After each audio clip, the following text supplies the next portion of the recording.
नमस्कार दोस्तों, focus IAS PCS द्वारा प्रस्तुत है कक्षा 7 की न्यू एनसीईआरटी सीरीज समाज का अध्ययन भारत और उसके आगे। यह सीरीज उन अभ्यर्थियों के लिए चलाई जा रही है जो अपना फाउंडेशन मजबूत करना चाहते हैं। वह सिविल सेवा के क्षेत्र में नए हैं या किसी भी परीक्षा की तैयारी शुरू कर रहे हैं, उनके लिए यह सीरीज अति महत्वपूर्ण होने वाली है। कुछ बच्चों का सवाल है कि एनसीईआरटी पढ़ना क्यों जरूरी है। तो मैं बता दूं, क्योंकि यह एक मानक पुस्तक है या किसी भी परीक्षा, चाहे यूपीएससी है, पीसीएस है या एक दिवसीय परीक्षा है, जैसे यूपी ट्रिपल एससी की परीक्षा हो, एसएससी हो, नीट हो, जेई मेंस हो या पेट, सवाल यहीं से पूछे जाते हैं। आप सभी इन परीक्षाओं के पीवाईक्यू उठाकर देखेंगे तो आपको ज्यादा से ज्यादा जो सवाल है वो यहीं से मिलेंगे। 6 से 12 तक की एनसीईआरटी से ही आपको मिलने वाले हैं। दूसरा प्रश्न है कि एनसीईआरटी ही पढ़ना क्यों जरूरी है, क्या कोई और किताब नहीं? उत्तर है क्योंकि ये प्रामाणिक किताबें हैं, बेसिक कॉन्सेप्ट क्लियर करती है, जिसके बाद हम एडवांस किताबें हम आसानी से समझ सकते हैं, पढ़ सकते हैं। दूसरा है, यह किताब जो है एनसीईआरटी जो है सटीक है, संक्षिप्त है, बिना किसी भटकाव के लिखी गई है। चौथा है कि यह सिलेबस के अनुसार लिखी गई है, जो हमारे परीक्षाओं का जो हमारा सिलेबस है उसके अनुसार लिखी गई है। और पांचवा है कि यह सरल भाषा में है, जिसे हम बहुत आसानी से हम समझ सकते हैं। ठीक है, तो अब हम शुरू करते हैं अध्याय 2, मौसम को समझना। मौसम में परिवर्तन ही स्वयं एवं विश्व के नवीनीकरण के लिए पर्याप्त है। मार्सेल प्रस्ट फ्रांसीसी उपन्यासकार हैं। उन्होंने कहा कि मौसम में परिवर्तन ही स्वयं एवं विश्व के नवीनीकरण के लिए पर्याप्त है। ठीक है, मौसम में परिवर्तन होता है तो नई नई चीजें बनती हैं।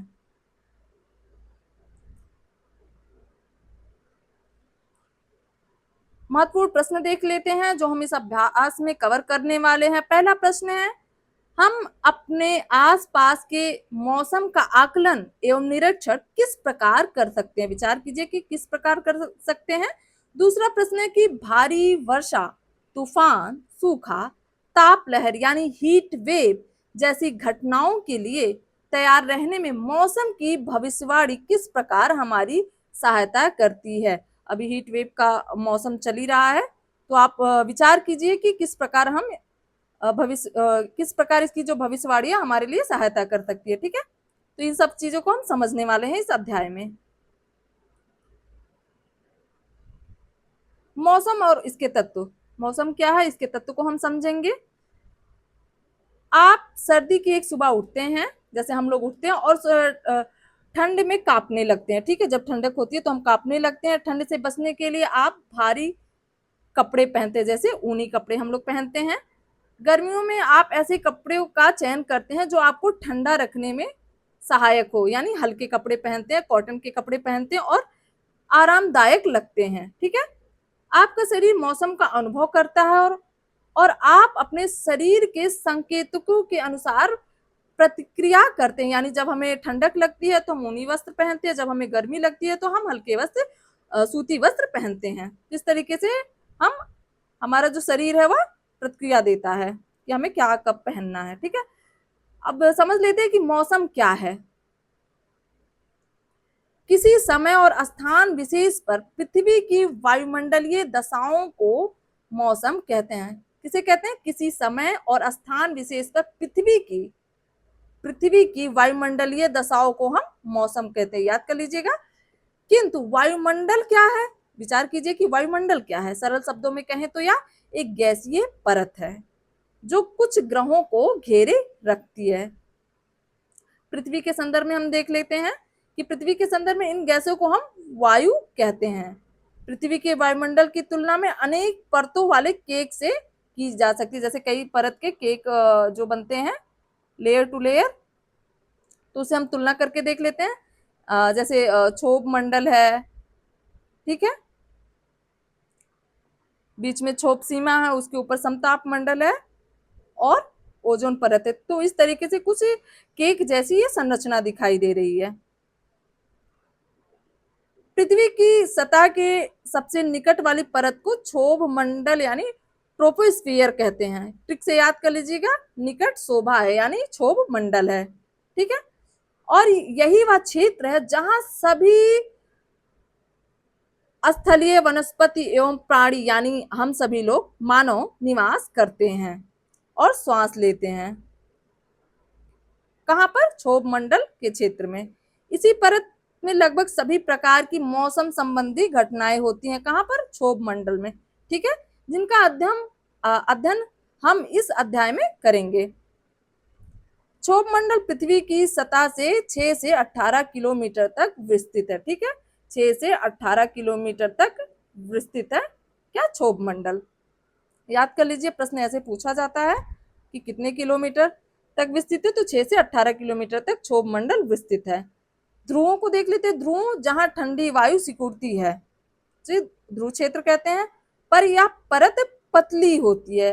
ध्रुवों पर जो है क्षोभ मंडल की जो परत है वह पतली हो जाती है। और उष्णकटिबंधीय यानी ट्रॉपिकल क्षेत्र में वायु, जहां पर वायु गर्म वायु फैलती है वहां पर परत मोटी होती है। क्षोभ मंडल की परत मोटी होती है उष्णकटिबंधीय क्षेत्र में, और ध्रुवों पर यह पतली हो जाती है। अन्य परतों के बारे में आप अपनी विज्ञान की कक्षाओं में हम आगे अध्ययन करेंगे, ठीक है। मौसम का वर्णन करने के लिए हम अनेक शब्दों का उपयोग करते हैं, जैसे गर्म, ठंडा, वर्षा, मेघाच्छादित, आर्द्र, बर्फीला और तूफानी इत्यादि जैसे हम शब्दों का उपयोग करते हैं। इनके माध्यम से मौसम के विभिन्न तत्वों को भी हम परिभाषित एवं अनुभव कर सकते हैं।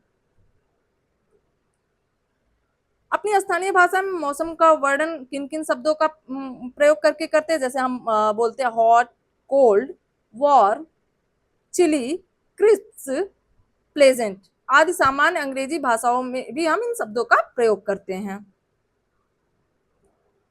मौसम के तत्व देख लेते हैं कि मौसम के तत्व क्या क्या हैं। तापमान यानी टेम्परेचर, वायुमंडल कितना गर्म अथवा ठंडा है, ठीक है। दूसरा क्या है? वर्षण यानी प्रेसिपिटेशन, जल के वे सभी रूप जैसे वर्षा, हिम, सहिमवृष्टि या ओले जो आकाश से पृथ्वी पर गिरते हैं, ठीक है। तीसरा है वायुमंडलीय दबाव यानी एटमॉस्फेरिक प्रेशर, वायु का वह दबाव जिसे हम पृथ्वी की सतह पर अनुभव करते हैं। कहां पर अनुभव करते हैं? पृथ्वी की सतह पर हम वह अनुभव करते हैं दबाव को, जिस दबाव को अनुभव करते हैं वह है वायुमंडलीय दबाव। पवन क्या है? पवन यानी विंड, वायु का संचलन जिसमें इसकी गति और दिशा सम्मिलित है, यानी पवन जो है किस दिशा में जा रही है, तो वायु का संचलन जिसमें इसकी गति और दिशा सम्मिलित है उसे हम पवन कहते हैं। आर्द्रता यानी ह्यूमिडिटी क्या है? वायु में उपस्थित जलवाष्प की मात्रा को हम ह्यूमिडिटी कहते हैं यानी आर्द्रता कहते हैं। तो ये हमने बेसिक चीज समझ लिया कि टेम्परेचर क्या है, वर्षण क्या है, वायुमंडलीय दबाव क्या है, पवन क्या है और आर्द्रता क्या है। एक शब्द है सहिम वृष्टि, यानी सहिम वृष्टि क्या है? जमी हुई अथवा आंशिक रूप से जमी हुई वर्षा को हम सहिम वृष्टि बोलते हैं। ओला क्या है? समझ लेते हैं। ओला आकाश से वर्षा के साथ गिरने वाले बर्फ के छोटे छोटे ठोस टुकड़े को हम ओला कहते हैं, यानी बर्फ का गोला ऐसे गिरता है तो उसे ओला कहा जाता है।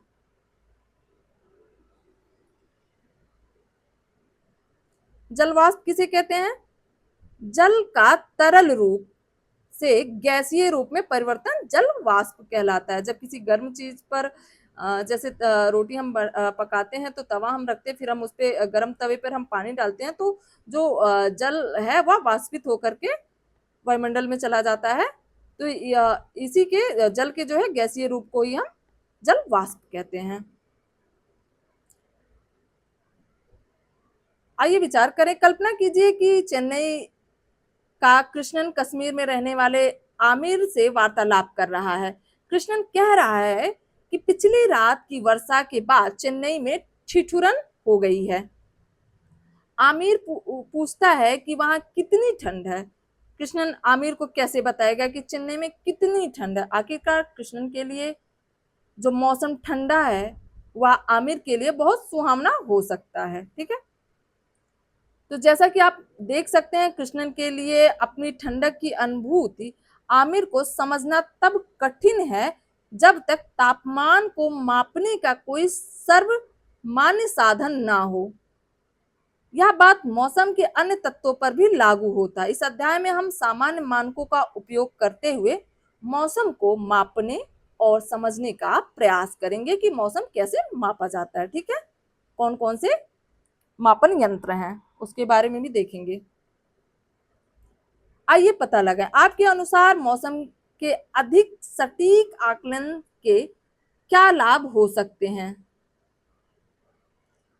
संकेत कुछ घंटे अथवा कुछ दिन पहले मौसम के विषय में पूर्व जानकारी आपको कुछ गतिविधियों की योजना बनाने में किस प्रकार सहायता करेगी। ठीक है, विचार कीजिएगा आप। प्राचीन काल में ही मनुष्य ने प्रकृति का ध्यान पूर्वक अवलोकन किया है और मौसम के पूर्वानुमान हेतु इसके संकेतकों को पढ़ना सीखा है। पक्षियों को कम ऊंचाई पर उड़ते हुए देखना, अंडे ले जाती हुई चींटियां, काष्ठफल या मेवे एकत्रित करती हुई गिलहरियां, मेढकों की तेज टर्राहट अथवा यहाँ तक कि चीड़ के शंकुओं का खुलना और बंद होना आदि भी आने वाली वर्षा या तूफान के बारे में संकेतक प्रदान करते हैं। यानी प्राचीन समय में लोग इस तरीके से अनुमान लगाते थे। ठीक है, जब कोई चींटियां अपने अंडों को इधर से उधर करती थी या मेढक तेज आवाज में बोलते थे तो वो बारिश का अनुमान लगाते थे कि बारिश आने वाली है। यह ज्ञान पीढ़ी दर पीढ़ी आगे बढ़ता गया। आज भी भारत के अनेक भागों में लोग मौसम का पूर्वानुमान विशेषकर मानसून के आगमन के लिए पारंपरिक तरीकों का उपयोग करके लगाते हैं, यानी इस प्रकार का उपयोग करके लगाते हैं। पूर्वानुमान देख लेते हैं। पूर्वानुमान एक शब्द है, क्या है? पहले से अनुमान या पता लगाना, जैसे मौसम के विषय में, इसे हम पूर्वानुमान कहते हैं। आगे देखते हैं, प्रकृति के संकेतकों का अवलोकन हम करेंगे। चित्र 2.31 में चींटियों द्वारा अपने अंडों को ऊंचे स्थानों पर ले जाना उनका एक स्वाभाविक व्यवहार है जो मौसम में अपेक्षित परिवर्तन विशेषकर भारी वर्षा का संकेत है। ठीक है, चित्र 2.32 में पश्चिमी घाट के जंगल में वर्षा की संभावना में टर्राता हुआ एक मेढक दिखाया गया है। चित्र 2.33 में चीड़ के शंकुओं का खुलना और बंद होना प्राकृतिक प्रक्रिया है जो वातावरणीय आर्द्रता यानी ह्यूमिडिटी से प्रभावित होती है। चीड़ के शंकु अपने बीज की सुरक्षा हेतु आर्द्र परिस्थितियों में बंद हो जाते हैं और शुष्क परिस्थितियों में बीजों को बाहर फैलाने के लिए खुल जाते हैं। यानी जब मौसम शुष्क होता है तो वो खुल जाते हैं और जब मौसम में नमी होती है यानी वायु में नमी होती है तो वो सिकुड़ जाते हैं। इससे यह सुनिश्चित होता है कि बीज अनुकूल मौसम में फलते फूलते हैं। बीज अनुकूल मौसम में फलते फूलते हैं। मौसम विज्ञान एक शब्द है, देखते हैं। मौसम विज्ञान मौसम और इसके विकास का व्यवस्थित अध्ययन है। मौसम और इसके विकास का व्यवस्थित अध्ययन हम मौसम विज्ञान में करते हैं। यही अध्ययन मौसम के पूर्वानुमान का आधार है। आइए पता लगाएं, अपने आस पड़ोस के बुजुर्ग से बात कीजिए और उनसे पूछिए कि मौसम का पूर्वानुमान कैसे लगाते हैं। वे किन संकेतकों का अवलोकन करते हैं। अपनी क्षेत्रीय भाषा में प्रचलित कुछ कहावत जो मौसम के पूर्वानुमान से संबंधित हो उन्हें लिखिए। ठीक है, ये उन बच्चों के लिए जो कक्षा 6-7 में है। ठीक है, पिछली कुछ शताब्दियों में वैज्ञानिकों ने मौसम के तत्वों को बहुत ही सटीकता के साथ मापने और निरीक्षण करने के तरीकों पर कार्य किया है। विभिन्न जानकारियों के आधार पर मौसम विज्ञानी या अनुमान लगाने का प्रयास करते हैं कि मौसम किसी प्रदेश विशेष में कुछ घंटों, कुछ दिनों अथवा यहाँ तक कि कुछ सप्ताह बाद कैसा होगा। वे यह कैसे करते हैं, या क्या वे केवल आकाश को देखकर अनुमान लगाते हैं? नहीं, उनके पास कुछ आधुनिक उपकरण होते हैं। अब हम उनका अध्ययन करेंगे, ठीक है, उनमें से कुछ का अध्ययन करेंगे। मौसम के मौसम मापन के उपकरण देखते हैं कि मौसम मापन के उपकरण कौन कौन से हैं। का तापमान, पूर्वावलोकन करते हैं। कक्षा 6 की विज्ञान की पाठ्य पुस्तक जिज्ञासा में आपने तापमान को मापने वाले विभिन्न तापमापी यंत्रों के बारे में पढ़ा, जैसे ज्वरमापी यानी क्लिनिकल थर्मामीटर और प्रयोगशाला तापमापी यानी लेबोरेटरी थर्मामीटर। आपने तापमान मापने के पैमानों के बारे में भी सीखा है। उसमें एक है सेल्सियस पैमाना और दूसरा है फ़ारेनहाइट पैमाना। उदाहरण के लिए यदि हमारे पास 15 डिग्री सेल्सियस इस तरीके से लिखा जाता है, ठीक है, का ठंडा तापमान है, तो वह 59 डिग्री फ़ारेनहाइट इस तरीके से लिखा जाता है, ठीक है, के बराबर होगा। तो आप डिग्री सेल्सियस से फ़ारेनहाइट में चेंज करना भी सीख लीजिएगा। चित्र 2.41 में देखते हैं, गर्मी में बर्फ शीघ्र पिघल जाती है, ठीक है। चित्र 2.42 में मेघाच्छादित मौसम, ठंड हो रही, यानी बादल जो है गिरा हुआ तो मौसम ठंड हो रहा है। चित्र 2.43 में सर्दियों में नारियल तेल का जमना। चित्र 2.44 में ठंडे मौसम में दही जमने में अधिक समय लगता है। कब? ठंडे मौसम में। गर्मियों में हमने देखा कि बर्फ जो है जल्दी पिघल जाती है और सर्दियों में नारियल जम जाता है। ठंडे मौसम में दही जमने में अधिक समय लगता है। क्यों लगता है? विचार कीजिएगा। तापमान कई प्रकार के होते हैं। कुछ सामान्य रूप से हमारे आसपास के परिवेश के तापमान को मापते हैं, जबकि अन्य तापमापी दिन के अधिकतम और न्यूनतम तापमान को मापते हैं। तापमापी प्रायः रंगीन द्रव का उपयोग करते हैं जो तापमान बढ़ने पर फैलता है। हालांकि अंकीय यानी डिजिटल तापमापी को अधिक पसंद किया जाता है क्योंकि वे ज्यादा सटीक होते हैं और अधिक आंकड़े दर्ज कर सकते हैं। ठीक है। वास्तव में तापमान के रिकॉर्ड का उपयोग कुछ अन्य महत्वपूर्ण सांख्यिकी आंकड़ों का संग्रह करने में भी किया जा सकता है, जिनमें सम्मिलित है ताप सीमा अथवा एक विशेष अवधि के दौरान अधिकतम तापमान से न्यूनतम तापमान को घटाना 24 घंटे में। ठीक है, जिसे हम ताप सीमा कहते हैं। दूसरा, औसत दैनिक तापमान अथवा दिन के अधिकतम तापमान और न्यूनतम तापमान को जोड़कर प्राप्त संख्या को 2 से विभाजित करने पर जो मान प्राप्त होता है उसे हम औसत दैनिक तापमान कहते हैं। यहाँ क्लियर कर लीजिएगा कि ताप सीमा किसे कहते हैं और औसत दैनिक तापमान कैसे निकाला जाता है। ये सब आप सभी को आना चाहिए। ठीक है। एक शब्द है परिवेश। परिवेश क्या है? परिवेश हमारे आसपास का वातावरण है, उसे हम परिवेश कहते हैं। सांख्यिकी क्या है? सांख्यिकी प्रतिरूपों को पहचानने, घटनाओं को समझने अथवा भविष्यवाणियां करने के लिए सूचनाओं अथवा आंकड़ों के संग्रह और विश्लेषण की तकनीक को हम सांख्यिकी कहते हैं।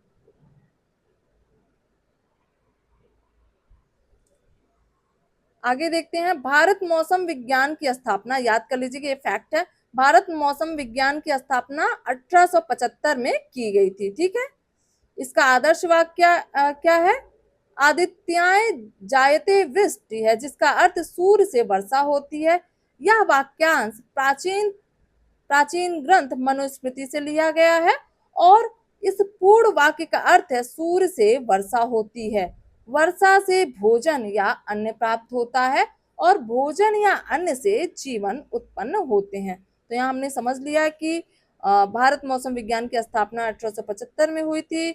उसका आदर्श वाक्य ये है और जिसका अर्थ है सूर्य से वर्षा होती है, वर्षा से भोजन या अन्न प्राप्त होता है और भोजन या अन्न से जीवन उत्पन्न होते हैं। ठीक है। ये है इसका लोगो, यहाँ पर लिखा हुआ है। सूर्य से वर्षा क्यों होती है? क्या आप इसका कारण सोच सकते हैं? सोचिए। आइए पता लगाते हैं। यहाँ मध्य प्रदेश में एक नगर के तापमान को एक तालिका द्वारा प्रस्तुत किया गया। सप्ताह में अधिकतम और न्यूनतम तापमान कितना है और ताप सीमा यानी रेंज का आकलन करना है हमें। यहाँ पर देखिए अधिकतम तापमान दिया गया, यहाँ न्यूनतम तापमान है। तो अधिकतम जितना तापमान दिया है हमने सभी को जोड़ लिया, ठीक है, 39.40 डिग्री सेल्सियस आया। न्यूनतम तापमान भी हमने निकाल लिया, सभी को जोड़ करके भाग दे दिया, तो 16 डिग्री सेल्सियस के लगभग न्यूनतम तापमान हो गया एक हफ्ते में। कृष्णन और आमिर के बीच हुई वार्तालाप को याद करें। अगर कृष्णन कहता कि चेन्नई में तापमान 20 डिग्री सेल्सियस है और उसे थोड़ी ठंड लग रही है, तो उसके और आमिर के पास कोई साधन होगा जिससे वे दोनों इसे समझ सकते हो। आमिर द्वारा कृष्णन के कथन पर दी गई प्रक्रिया के बारे में आप क्या विचार करते हैं? दूसरा है वर्षण। पहला हमने का को हमने तापमान पढ़ा, खा में हम देखते हैं वर्षण के बारे में। यदि यह समाचार मिलता है कि किसी स्थान विशेष पर 30 मिलीमीटर वर्षा हुई है, तो इसका क्या तात्पर्य है? वर्षा को कैसे मापा जाता है? वर्षा की मात्रा को मापने के लिए एक यंत्र का उपयोग किया जाता है जिसे हम वर्षा मापी यानी रेन गेज कहते हैं। चित्र 2.6 में हम देखते हैं ये वर्षा मापी ये यंत्र है। जब वर्षा होती है तब जल संग्राहक कीप में गिरता है और उसे बेलनाकार नली यानी सिलेंडर में एकत्रित कर लिया जाता है, ठीक है, एक कीप के माध्यम से इसमें गिरता है और इसमें एकत्रित कर लिया जाता है। एकत्रित किए गए वर्षा जल की गहराई को मापने के लिए नली पर एक मापक अंकित रहता है, ये है मापक, ठीक है। जब एकत्रित किए गए जल की ऊंचाई 5 मिलीमीटर होती है तो हम कहते हैं कि क्षेत्र में 5 मिलीमीटर वर्षा हुई है, यानी यहाँ कहीं होगा तो हम कहेंगे 5 मिलीमीटर वर्षा हुई है। तो इस तरीके से वर्षा को मापा जाता है, वर्षा को मापा जाता है, ठीक है। ये वर्षा मापी यंत्र पूछा जाता है परीक्षा में। ऊपर दर्शाए गए चित्रानुसार एक वर्षा मापी बनाइए, ठीक है, ये होमवर्क आप कर लीजिएगा। अब हम देखते हैं कि वायुमंडलीय दाब के बारे में देखते हैं कि वायुमंडलीय दाब किससे मापा जाता है। हमारा शरीर तापमान और वर्षा से भली भांति परिचित है, किंतु आपने यह भी अनुभव किया होगा कि आधी तूफान से पहले मौसम भारी सा लगता है। यह वायुमंडलीय दबाव से संबंधित है। जब आधी तूफान आने वाला होता है तो उससे पहले जो मौसम भारी सा लगता है, यह क्या है? वायुमंडलीय दबाव है, ठीक है, जो वायु के भार के द्वारा हमारे ऊपर और आसपास लगाया जाता है, उसे हम वायुमंडलीय दबाव कहते हैं। वायु के भार के द्वारा हमारे ऊपर और आसपास लगाया जाता है, ठीक है। वायुमंडलीय दबाव समुद्र तट के पास अधिक होता है। कहाँ पर अधिक होगा? समुद्र तट के पास अधिक होता है। जैसे जैसे हम पहाड़ों की ओर ऊंचाई पर चढ़ते जाते हैं वह कम होता जाता है, यानी जैसे जैसे हम ऊंचाई पर जाएंगे जो है वायुमंडलीय दबाव कम हो जाता है। कहाँ पर अधिक होगा? समुद्र के तटीय क्षेत्रों में अधिक होगा वायुमंडलीय दबाव यानी एटमॉस्फेरिक प्रेशर। जब आप पहाड़ों पर चढ़ाई करते हैं तो नीचे के मैदानों की तुलना में पहाड़ों पर वायु हल्की हो जाती है। परिणाम स्वरूप वायु का दबाव कम हो जाता है और हमारे फेफड़ों के लिए उपलब्ध ऑक्सीजन की मात्रा घट जाती है। लोग कहते हैं कि अमरनाथ की यात्रा पर जो है जब हम चढ़ाई करते हैं तो ऑक्सीजन लेवल घट जाता है, ठीक है। तो ऐसा क्यों होता है? क्योंकि वायुमंडलीय दबाव वहां कम हो जाता है। रक्त में ऑक्सीजन जाने के कारण आपका शरीर आपको गतिशील रखने के लिए अधिक परिश्रम करता है, ठीक है। और यही कारण है कि लोग कभी कभी उच्च स्थानों पर सांस फूलना, चक्कर आना अथवा थकावट आदि का अनुभव करते हैं जब हम चढ़ाई करते हैं पहाड़ों पर। तब ये समझ लीजिए कि यहाँ देखिए उच्च दाब है और यहाँ पर निम्न दाब है, ठंडी हवा है, यहाँ पर गर्म हवा है, तो कुछ इस तरीके से प्रेशर है। इसका तात्पर्य यह नहीं कि वायुमंडलीय दब दाब नीचे के मैदानों में अथवा तटों पर हमेशा अधिक होगा, ठीक है। यह कभी कभी नाटकीय रूप से गिर जाता है और इसे मौसम विज्ञानी गर्त यानी डिप्रेशन अथवा निम्न दाब तंत्र यानी लो प्रेशर सिस्टम कहते हैं, जो कभी कभी तूफान अथवा चक्रवात का रूप भी ले सकती है, यानी निम्न दाब क्षेत्र। आइए विचार करें, आपके अनुसार वायुमंडलीय दाब को मापना क्यों महत्वपूर्ण है? वे कौन है जिन्हें इस प्रकार के मापनों की सर्वाधिक आवश्यकता होती है? वायुमंडलीय दाब को मापने के लिए उपयोग में आने वाले उपकरण को वायु दाब मापी यानी बैरोमीटर कहा जाता है। तापमापी यंत्रों की तरह वायु दाब मापी यंत्र भी अनेक प्रकार के होते हैं, ठीक है। वे सामान्यतः जो इकाई प्रदर्शित करते हैं वह मिलीबार है, ठीक है। जो इकाई प्रदर्शित करेगा वह मिलीबार है और समुद्र तट पर सामान्य वायुमंडलीय दाब लगभग 1013 मिलीबार होता है और 1000 मिलीबार से कम का वायुमंडलीय दाब निम्न दाब होने का संकेत है, यानी 1000 से कम रहेगा तो वह निम्न दाब का संकेत देगा, उससे अधिक है तो वह अधिक वायुमंडलीय दाब माना जाएगा। पर्यानुकूलन क्या है? नई जलवायु अथवा नई परिस्थितियों में स्वयं का समायोजन पर्यानुकूलन कहलाता है। आइए विचार करें, अधिक ऊंचाई वाले स्थानों की यात्रा करने वाले व्यक्तियों को यह सलाह दी जाती है कि वे शरीर के पर्यानुकूलन के लिए मार्ग में विश्राम करें और हमारे सैन्य कर्मी ऊंचाई वाले स्थानों पर सेवाएं देते हैं, जैसे लद्दाख में खारदुंगला है। वह स्थान समुद्र तल से 6500 मीटर से भी अधिक ऊंचाई पर है। यह कल्पना करना कठिन है कि वे ऐसे स्थानों पर कैसे रहते हैं और अनवरत सुरक्षा करते हैं। वहां ऑक्सीजन का स्तर इतना कम है कि वायुमंडलीय दाब लगभग 650 मिली बार होता है।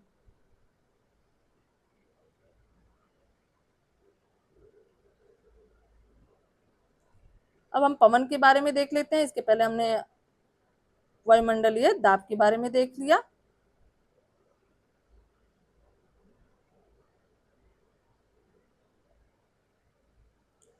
उच्च दाब वाले क्षेत्र में निम्न दाब वाले क्षेत्र की ओर वायु का प्रवाह ही पवन कहलाता है, यानी हाई प्रेशर से लो प्रेशर वाले क्षेत्र की ओर वायु का प्रवाह ही पवन कहलाता है, ठीक है।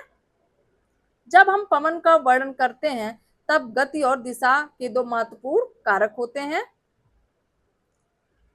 विचार करते हैं, क्या आपने बीजों को इस प्रकार से पवन में उड़ते देखा है? अगर पवन ना होती तो इन बीजों का क्या होता? यानी हवा के माध्यम से, पवन के माध्यम से बीज एक जगह से दूसरे जगह स्थानांतरित होते रहते हैं, उड़ते रहते हैं। पवन मौसम का एक महत्वपूर्ण तत्व है। मौसम का पूर्वानुमान लगाने में इसकी गति और दिशा महत्वपूर्ण भूमिका निभाती है। इसके अतिरिक्त वायुयान चालकों और नाविकों को पवन संबंधी आंकड़ों की जानकारी आवश्यक होती है, यानी जो एरोप्लेन चलाते हैं या फिर जो जहाज चलाते हैं, पानी वाले जहाज वगैरह, तो उनको मौसम संबंधी हवा संबंधी जानकारी आवश्यक होती है, यानी पवन संबंधी जानकारी आवश्यक होती है, क्योंकि पवन उड़ानों और नौकायानों को बहुत प्रभावित करती हैं। कृषक भी पवन की दिशा का प्रयोग आने वाली वर्षा की दिशा का अनुमान लगाने के लिए करते हैं। तीव्र गति वाली पवन मिट्टी के जल्दी सूखने का कारण बनती है, यानी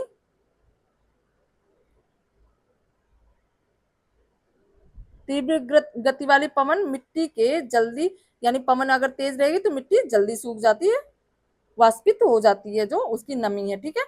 हम पवन की दिशा और गति को कैसे मापते हैं? विचार करते हैं, हम पवन की दिशा और गति को कैसे मापते हैं? वात दिक् सूचक यानी विंड वेन में एक घूमने वाला फलक होता है, जिसके एक छोर पर एक सूचक या पॉइंटर और दूसरे छोर पर पूंछ होती है। जब पवन बहती है तो पूंछ पर धक्का मारती है और तब सूचक पवन की दिशा में मुड़ जाता है।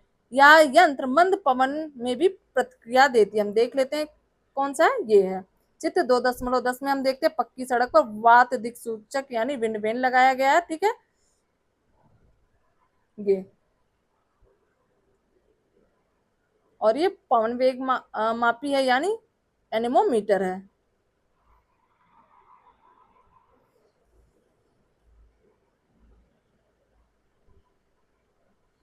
हवाई अड्डों पर वात दिक् सूचक यंत्र को वात शंक यानी विंड सॉक कहा जाता है। वायुयान चालकों को या उड़ान भरते यानी टेक ऑफ और उतरते यानी लैंडिंग समय पवन की दिशा का संकेत देता है। ठीक है, इसी तरह वातु शंकुओं का उपयोग राख अथवा गैस निस्तारित करने वाले उद्योगों में भी किया जाता है। तो कहाँ कहाँ प्रयोग होता आपने समझ लिया। पवन की गति और दिशा को मापने के लिए सबसे सरल उपकरण पवन वेग मापी है। ठीक है, ये है सबसे सरल उपकरण पवन वेग मापी है यानी एनेमोमीटर। इसमें 3 अथवा 4 धातु के प्याले होते हैं कुछ इस तरीके से। ठीक है, जो एक ऊर्ध्वाधर स्तंभ पर घूमते हैं। पवन जितनी तेज बहती है घूर्णन उतना ही अधिक होता है यानी कुछ इस तरीके से राउंड होते रहते हैं। तल पर लगा हुआ मीटर यह गिनता है कि पवन वेग मापी एक निश्चित समय में कितनी बार घूमता है और पवन की गति किलोमीटर प्रति घंटा में मापता है। ध्यान दीजिएगा, पवन की गति को किलोमीटर प्रति घंटा में मापता है। तो हमने समझ लिया इसे। अब हम आर्द्रता को समझते हैं। क्या है आर्द्रता?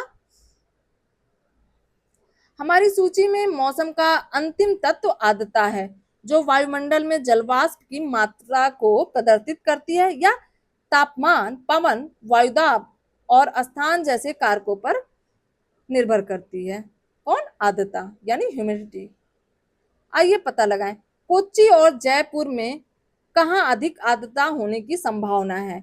इसके बारे में आप क्या सोचते हैं? आप अनुमान लगा सकते हैं कि समुद्र के निकट होने के कारण कोच्चि में जयपुर की तुलना में अधिक आर्द्रता होगी, किंतु हम निश्चित रूप से इसे कैसे जान सकते हैं? विचार कीजिए।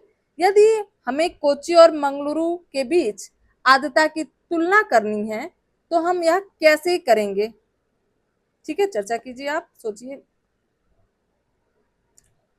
आगे देखते हैं। आर्द्रता को मापने के तरीकों को सीखकर हम इन प्रश्नों के उत्तर सटीकता से दे सकते हैं। ठीक है, सीखते हैं आगे। आगे बढ़ने से पहले हमें कक्षा 6 की विज्ञान की पाठ्य पुस्तक में दिए गए जल की अवस्था वाले पाठ का स्मरण करना चाहिए। यह हमें आर्द्रता को कैसे मापते हैं को समझने में सहायता करेगा। ठीक है, पूर्वावलोकन देखते हैं। जब जल वाष्पित होता है तो यह शीतलन प्रभाव उत्पन्न करता है। ठीक है, यदि वायु में जल की मात्रा पहले से ही अधिक यानी उच्च आर्द्रता है तो जल धीरे धीरे वाष्पित होगा। ऐसी सामान्यता वर्षा के दिनों में होता है। ठीक है, जब वायु में क्या है, जल की मात्रा पहले से अधिक होगी यानी उच्च आर्द्रता होगी तो जल धीरे धीरे वाष्पित होगा। वायु की आर्द्रता को सापेक्षिक आर्द्रता के रूप में माना जाता है। वायु की आर्द्रता को सापेक्षिक आर्द्रता के रूप में माना जाता है। यदि वायु में बिल्कुल भी जलवाष्प नहीं होगी, जो प्राकृतिक परिस्थितियों में असंभव है, मतलब ऐसा असंभव है कि जो है वायु में जलवाष्प ना हो। ठीक है, तो उसमें 0% आर्द्रता होगी। यदि वायु में बिल्कुल भी जलवाष्प नहीं होगा तो उसमें 0% आर्द्रता होगी, जबकि जलवाष्प में संतृप्त वायु की सापेक्षिक आर्द्रता 100% होती है। जबकि जलवाष्प में संतृप्त वायु के सापेक्षिक आर्द्रता, ठीक है, 100% होती है। व्यवहारिक रूप में शुष्क मौसम में आर्द्रता 20% से 40% के बीच होती है। कब? शुष्क मौसम में 20% से 40% के बीच होती है, जबकि आर्द्र मौसम में सापेक्षिक आर्द्रता 60% से 80% के बीच होती है, यानी बारिश के मौसम में। बारिश के मौसम में जो है हवा में नमी रहती है, तो उस बीच आर्द्रता जो है 60 से 80% होती है, पसीना नहीं सूखता है। ठीक है, आइए विचार करें, यदि दिल्ली में आर्द्रता 52% है और कोच्चि में 84% है, तो दोनों स्थानों में कहाँ गीले कपड़े कहाँ गीले कपड़ों के जल्दी सूखने की संभावना है? यदि दोनों स्थान पर तापमान सामान्य है, तो कहाँ आपको अधिक पसीना आने की संभावना है? ठीक है, तो दिल्ली में क्या है, आर्द्रता 52% है, तो यहाँ क्या है, कपड़े जल्दी सूखेंगे। और कोच्चि में क्योंकि 84% है, तो यहाँ पसीना होगा। ठीक है, नहीं सूखेगा।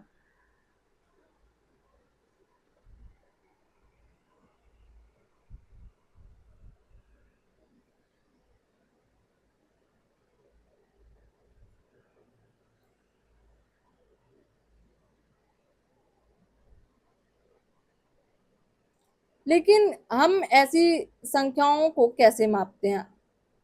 यह आर्द्रता मापी यानी हाइग्रोमीटर नामक उपकरण की सहायता से किया जाता है। ठीक है, पुनः आर्द्रता मापी भी कई प्रकार के होते हैं जो उनके सिद्धांतों पर निर्भर करते हैं, जैसे खाद्य प्रसंस्करण जैसे अनेक औद्योगिक प्रक्रियाओं में आर्द्रता का मापन बहुत महत्वपूर्ण है।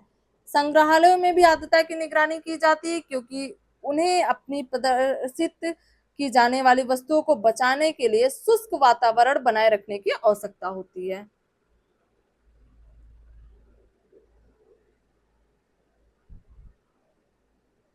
तो हमने ये पढ़ लिया हाइग्रोमीटर के बारे में। आगे हम देखते हैं मौसम केंद्र यानी वेदर वेदर स्टेशन के बारे में पढ़ते हैं। जैसा कि आप जानते हैं, हमें किसी विशेष स्थान और समय पर मौसम को मापने के लिए अनेक उपकरणों की आवश्यकता होती है। मौसम केंद्र में भी सभी उपकरण लगे हुए हैं, जिससे मौसम का आकलन और निगरानी यानी ट्रैक करना सरल हो जाता है। सभी उपकरणों की मापों का अध्ययन नियमित अंतराल पर होता है, जो मौसम के मानचित्र और पूर्वानुमान में सहायता करता है। ठीक है, चित्र 2.11 में हम देख लेते हैं कुछ इस तरीके का। स्वचालित मौसम केंद्र यानी ऑटोमेटिक वेदर स्टेशन क्या है, देख लेते हैं। स्वचालित मौसम केंद्र एक ऐसा स्वचालित यंत्र तंत्र है जो मौसम के आंकड़ों जैसे तापमान, आर्द्रता, वायु की गति, दिशा और वर्षा, वायुमंडल दाब यानी एटमॉस्फेरिक प्रेशर आदि को मापने और दर्ज करने के लिए विभिन्न संवेदकों यानी सेंसरों का उपयोग करता है। इन केंद्रों का उपयोग कृषि, विमानन, नौकायन, पर्यावरणीय निगरानी आदि में व्यापक रूप से किया जाता है, जिसे मानवीय हस्तक्षेप के बिना सटीक और समयबद्ध मौसम की जानकारी प्राप्त होती है। ठीक है, इस तरीके से हमें मौसम की जानकारी प्राप्त होती है। वर्ष 2023 में राष्ट्रीय आपदा प्रबंधन प्राधिकरण ने समुद्र तल से 4800 मीटर से अधिक ऊंचाई पर सिक्किम की एक हिम झील यानी ग्लेशियर लेक पर स्वचालित मौसम केंद्र स्थापित किया। यह केंद्र आने वाले मौसम की परिस्थितियों के बारे में पूर्व जानकारी प्रदान करता है। ठीक है, याद कर लीजिए 2023 में राष्ट्रीय आपदा प्रबंधन प्राधिकरण ने सिक्किम में स्वचालित मौसम केंद्र स्थापित किया। ठीक है, चित्र 2.12 में हम देखते हैं सिक्किम की एक हिम झील में स्थापित स्वचालित मौसम केंद्र। ठीक है, मौसम का पूर्वानुमान देखते हैं क्या है। मौसम विज्ञानी लंबे समय तक इन उपकरणों का उपयोग करके आंकड़े एकत्रित करते हैं। वे आंकड़ों का अध्ययन करते और मौसम संबंधी पूर्वानुमान लगाने के लिए वैज्ञानिक विधियों का उपयोग करते हैं। आजकल इस समय की भविष्यवाणियां अत्यंत महत्वपूर्ण हो गई हैं, क्योंकि जलवायु परिवर्तन यानी क्लाइमेट चेंज के कारण सूखा, बाढ़, चक्रवात आदि जैसे गंभीर मौसमी घटनाएं अधिक होती जा रही हैं। जैसे वर्तमान में हम देख रहे हैं कि गर्मी काफी बढ़ गई है, कहीं कहीं पर बारिश, तो इस सभी का अनुमान लगाने के लिए वैज्ञानिक विधियों का प्रयोग किया जाता है। ठीक है, इस बार मौसम से संबंधित यूपीएससी ने सवाल भी पूछा था। ठीक है,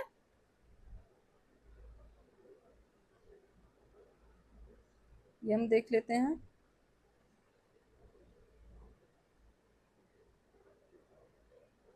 भारत का नक्शा है। कहाँ पर मौसम अधिक हो रही है, कहाँ पर मूसलाधार, कहाँ पर भारी वर्षा हो रही है, कहाँ पर मूसलाधार वर्षा हो रही है, ये सब चीजें देख लेते हैं। तो साइन हमने देख लिया कि किस किस चीज का क्या क्या साइन है, ठीक है। गरज और चमक, तो जहाँ ऐसे है ये गरज और चमक है, जहाँ उष्ण और आर्द्र है वहां कुछ इस प्रकार से बनाया गया है साइन। ये चेतावनी है, ये सतर्क रहें, तैयारी करें, कुछ इस तरीके से है। तो यहाँ सब चेतावनी दी गई है, यहाँ ये सतर्क रहें, ठीक है, ये ध्यान दें। चित्र 2.13 में देखते हैं 19 मई 2024 को भारत में मौसम की चेतावनी दी गई है, कुछ इस तरीके से चेतावनी दी जाती है, ठीक है।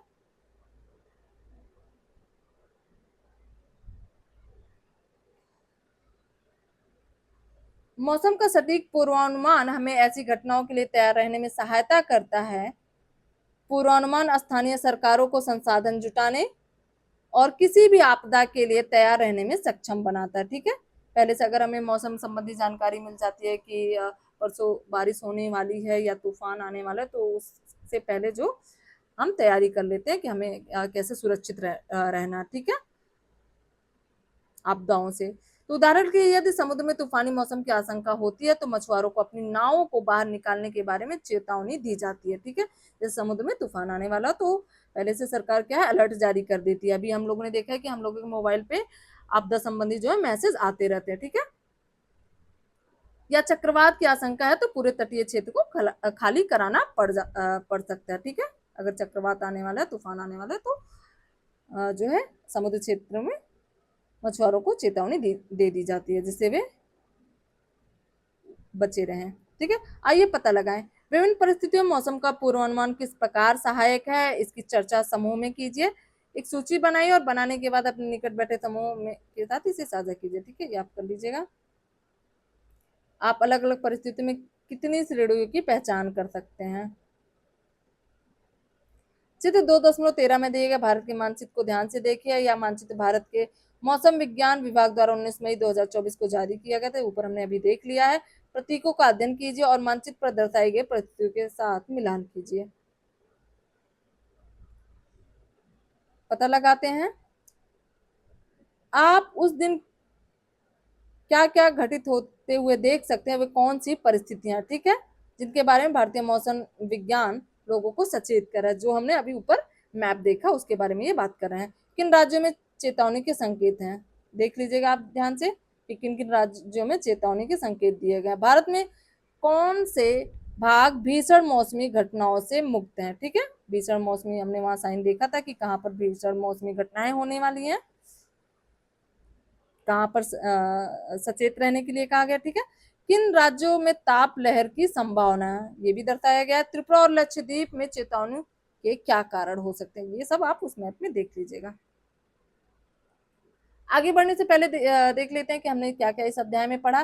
तापमान, आर्द्रता, वर्षण, पवन और वायुमंडलीय दाब मिलकर किसी स्थान पर मौसम को परिभाषित करते क्या, ये सभी मिलकर के तापमान, आर्द्रता, वर्षण, पवन और वायुमंडलीय दाब मिलकर किसी स्थान विशेष पर मौसम को परिभाषित करते हैं। तो ये हमने सीख लिया इस अध्याय में। दूसरा है इन तत्वों की स्थिति को विशेष उपकरणों का उपयोग करके मापा जाता है, ठीक है। इन सभी को विशेष उपकरणों के माध्यम से मापते हैं। इससे एकत्रित आंकड़े हमें मौसम की निगरानी और भविष्यवाणी करने में सहायता करते हैं, ठीक है, जिससे हम अनुमान लगा लेते हैं कि कब कैसा मौसम होने वाला है। तीसरा हमने सीखा कि अलग अलग समय या परिस्थिति में मौसम का कोई एक तत्व प्रमुख होता है। जैसे कभी तापमान, गर्मी में तापमान प्रमुख होता है, वर्षा के मौसम में वर्षा प्रमुख होती है, ठीक है। ठंडक में बर्फ प्रमुख होता है, ठीक है, या ठंडी हवाएं प्रमुख होती है। तो इस तरीके से हमने देख लिया। उदाहरण के जुलाई में वर्षा, मई और दिसंबर में तापमान, चक्रवात के गतिशील होने पर वायुमंडलीय दाब, लू, गर्मियों में उत्तर भारत में चलने वाली तेज गर्म और धूल भरी हवाएं, यानी उत्तर प्रदेश, बिहार, इन सभी जगह जो है लू चलते हैं। कि चलते समय अथवा जंगल में आग के फैलते समय पवन, ठीक है। तो ये सभी हमने देख लिया। मौसम का जलवायु से गहरा संबंध है, इसका अध्ययन हम अगले अध्याय में करेंगे, ठीक है। प्रश्नावली देख लेते हैं। मौसम के तत्वों का उनको मापने वाले उपकरणों के साथ मिलान कीजिए। यूपी पीसीएस में इस पर सवाल पूछा है, कई बार पूछा, ठीक है, याद कर लीजिएगा। आर्द्रता मापी हमने अभी सीखा भी है, हाइग्रोमीटर आर्द्रता को मापता है। पवन वेग मापी यानी एनेमोमीटर वायु की दिशा और गति को मापता है। वायु दाब मापी यानी बैरोमीटर जो है वायुमंडलीय दबाव को मापता है। ताप मापी यानी थर्मामीटर तापमान को मापता है। और वर्षा मापी यानी रेन गेज वर्षण यानी प्रेसिपिटेशन को मापता है। तो हमने यह देख लिया। कितने उपकरणों को आप याद रखिएगा, क्योंकि इस पे सवाल हर बार परीक्षाओं में आता रहता है। ठीक है, ये सब आप देख लीजिएगा, बहुत महत्वपूर्ण नहीं है।